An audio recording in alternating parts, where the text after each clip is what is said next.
जय श्री राम दोस्तों, कैसे हैं आप। उम्मीद है आप अच्छे से होंगे। प्रभु श्री राम आपके जीवन में सुख समृद्धि लाए। दोस्तों, आप भी मेरी तरह प्रभु श्री राम के भक्त हैं तो इस चैनल को सब्सक्राइब कर लीजिएगा और मेरी कहानी को लाइक सब्सक्राइब भी करिएगा। और ध्यान से सुनिए, मैं आपको महर्षि सरभंग द्वारा प्रभु श्री राम से जो मिलन होता है उसकी कहानी बताने जा रहा हूँ।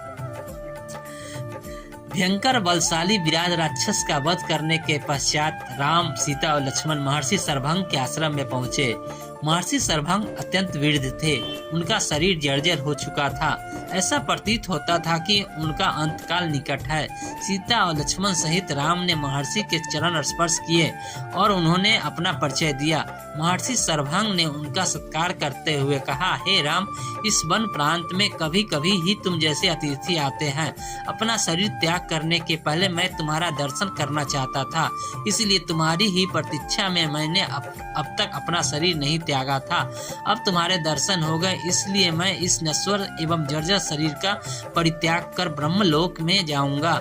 मेरे शरीर त्याग करने के बाद तुम इस वन में निवास करने वाले महामुनि सुतीक्ष्ण के पास चले जाना, वे ही तुम्हारा कल्याण करेंगे।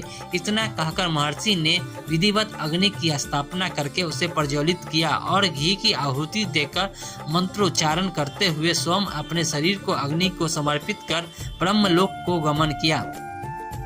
महामुनि सरभंग के ब्रह्मलोक गमन के पश्चात आश्रम की निकटवर्ती कुटियाओं में निवास करने वाले ऋषि मुनियों ने वहां आकर रामचंद्र जी से प्रार्थना की, हे राघव, क्षत्रिय नरेश होने के नाते हम लोगों की रक्षा करना आपका कर्तव्य है। जो हमारी रक्षा करता है उसे भी हमारी तपस्या के चौथाई भाग का फल प्राप्त होता है।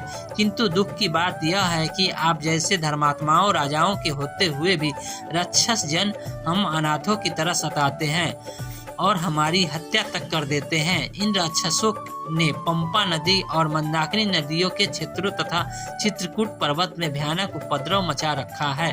उनके उपद्रव के कारण तपस्वियों के लिए तपस्या करना ही नहीं, जीना भी दुर्भर हो गया है।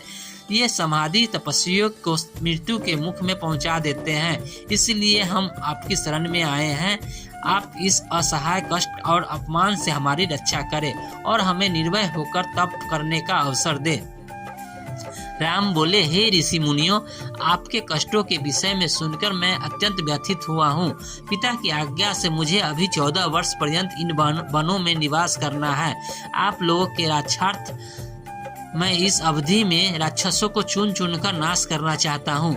आप सबके समक्ष मैं प्रतिज्ञा करता हूँ कि अपने भुजाबल से मैं पृथ्वी के समस्त ऋषि द्रोही राक्षसों को समाप्त कर दूंगा। आप लोग मुझे आशीर्वाद दे ताकि मैं इस उद्देश्य में सफल हो सकूं।